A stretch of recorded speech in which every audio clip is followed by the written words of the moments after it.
Respect is the foundation of any healthy relationship. When someone consistently undermines your dignity or treats you without basic courtesy, it's a clear sign that the relationship is out of balance. As Maya Angelou famously said, I've learned that people will forget what you said, people will forget what you did, but people will never forget how you made them feel.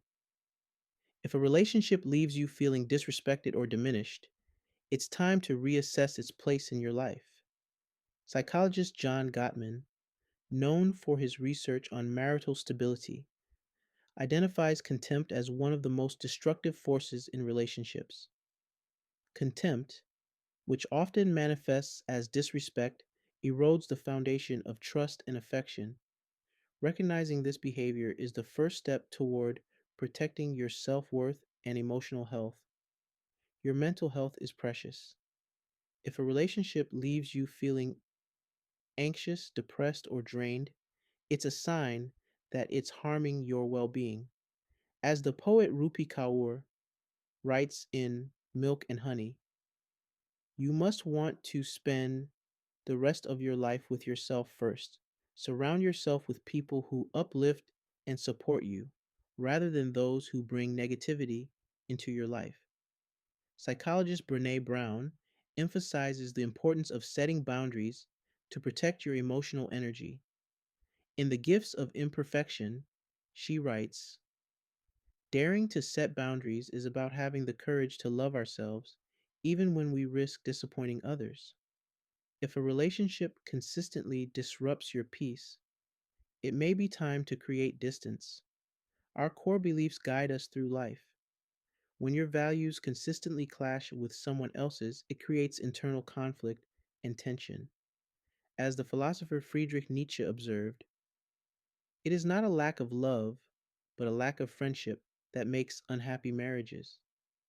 Seek relationships where there's alignment and mutual understanding, as these foster harmony and personal growth. Psychologist Carl Rogers, a pioneer of humanistic psychology, believed that authenticity is key to healthy relationships. He argued that when we align our actions with our true values, we experience greater fulfillment.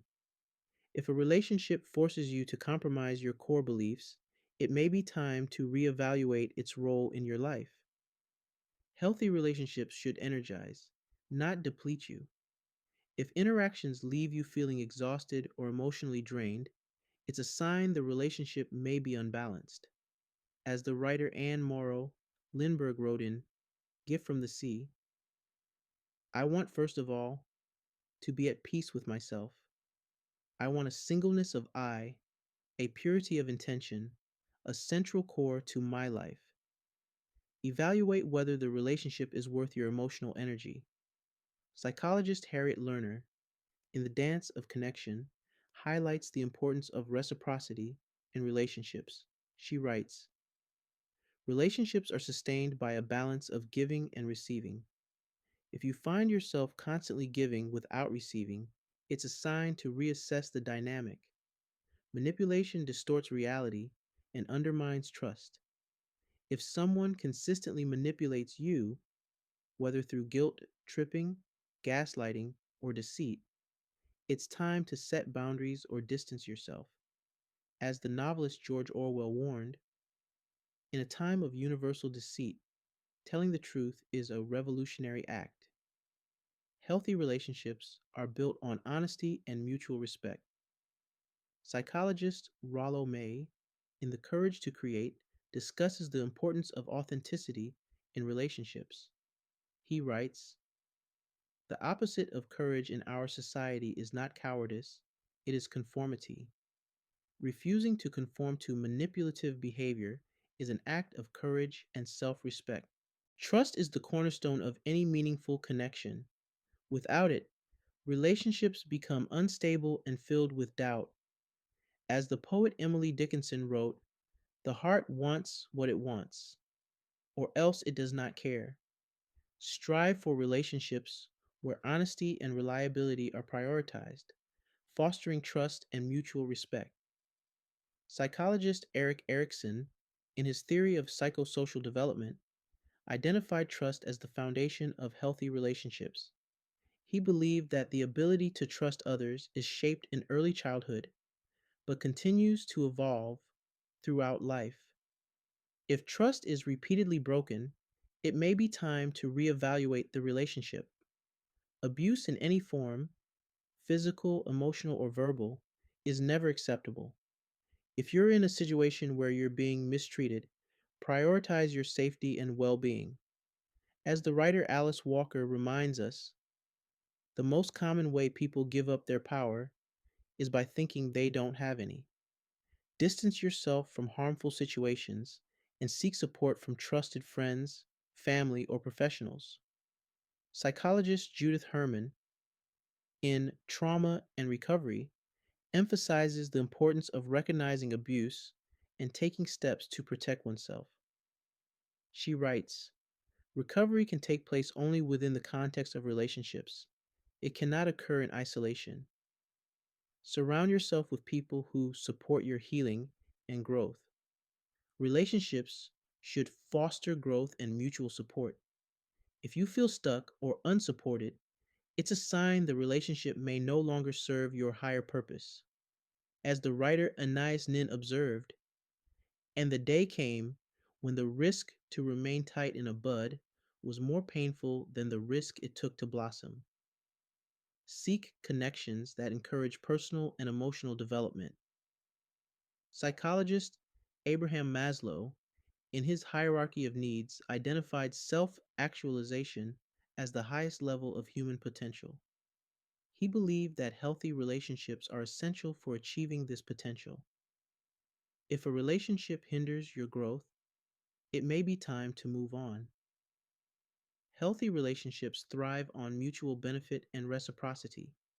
Persistent selfishness disrupts the balance, leading to resentment and dissatisfaction. As the writer Khalil Gibran wrote in The Prophet, let there be spaces in your togetherness. Address this behavior honestly, and if it persists, consider distancing yourself. Psychologist Erich Fromm, in The Art of Loving, argues that love is an active choice, not a passive feeling. He writes, love is not primarily a relationship to a specific person, it is an attitude, an orientation of character. Choose relationships that reflect this attitude of generosity and care. Communication should uplift and support, not degrade. Persistent negativity, criticism, or sarcasm erodes trust and respect. As the writer Bell Hooks reminds us, words are acts. Strive for constructive dialogue, and if efforts fail, protect your peace by stepping away. Psychologist Marshall Rosenberg, the founder of nonviolent communication, emphasizes the importance of empathetic communication. He writes, what I want in my life is compassion, a flow between myself and others based on a mutual giving from the heart. Cultivate relationships where this flow is present. Respecting personal needs and boundaries is essential for harmony. If someone consistently ignores your boundaries, it's a sign they don't value your well being. As the writer Audre Lorde wrote, caring for myself is not self indulgence, it is self preservation. Communicate your needs clearly, and if they're disregarded, reconsider the relationship. Psychologist Henry Cloud, in Boundaries, highlights the importance of setting limits to protect your emotional health. He writes, boundaries define us. They define what is me and what is not me. Honor your boundaries and seek relationships that respect them. Mutual accountability fosters trust and respect. When it's absent, misunderstandings and resentment grow. As the writer James Baldwin observed, not everything that is faced can be changed, but nothing can be changed until it is faced. Address this imbalance through open communication, and if it persists, evaluate the relationship's viability. Psychologist Harriet Lerner, in Why Won't You Apologize, explores the power of accountability in repairing relationships. She writes, "A good apology can heal and transform.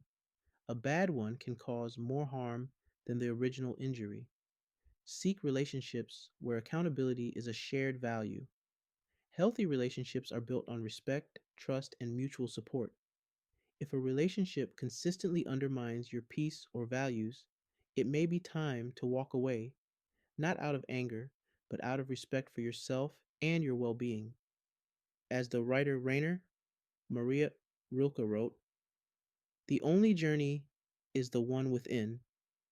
Prioritize your inner journey and nurture the relationships that truly matter." Thank you for joining us today. Share your thoughts in the comments, and if you're new to the channel, subscribe for more insights. Until next time, prioritize your well being and choose relationships that uplift and inspire you.